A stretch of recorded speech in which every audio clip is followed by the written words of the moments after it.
Assalamualaikum warahmatullahi wabarakatuh. Apa kabar Ananda semua?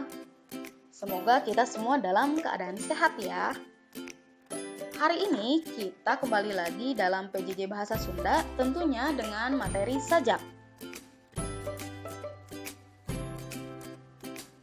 Sajak mulai dikenal sekitar tahun 1950 dengan pengarang pertamanya bernama Kis W.S. Lalu sajak itu apa sih?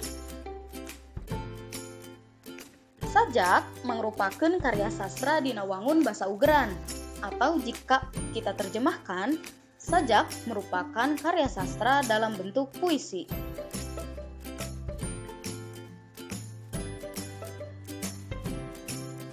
Sajak bisa juga disebut puisi bebas.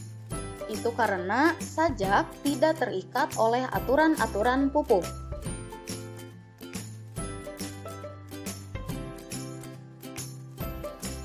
Lantas, sajak terikat oleh aturan apa saja? Sajak kauger atau terikat oleh diksi atau pilihan kata, kemudian wirahma atau tinggi rendahnya nada, dan yang terakhir, purwakanti atau dekatnya suara di ujung kalimat. Yuk kita bahas satu-satu. Yang pertama yaitu diksi. Aki reka mana mun panon poe sare. Panon poe sare merupakan perumpamaan untuk menggambarkan waktu petang.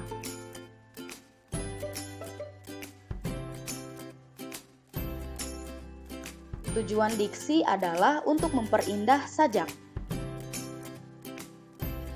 Kemudian yang kedua yaitu wirahma atau tinggi rendahnya nada. Untuk menentukan wirahma, kita terlebih dahulu memahami isi sajak yang akan kita baca. Ibu contohkan ya. Di sini ada sajak dengan judul Kalangkang karya Denny Ahmad Fajar. Saha kuring, saha anjeun, saha ari urang. Itu hanya contoh ya, setiap orang mungkin bisa saja berbeda. Dan yang terakhir yaitu purwakanti.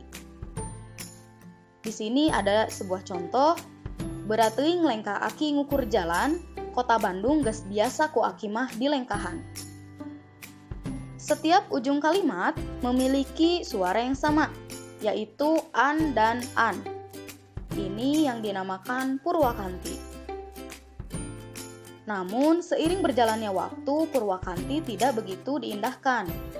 Ada juga sajak yang tidak menggunakan purwakanti, namun mendapatkan hadiah sastra rancage, seperti pada sajak Heureuy, karya Denny Ahmad Fajar, sapanjang neangan kaler kidul deui, sapanjang neangan masjid alun-alun deui, alun-alun deui.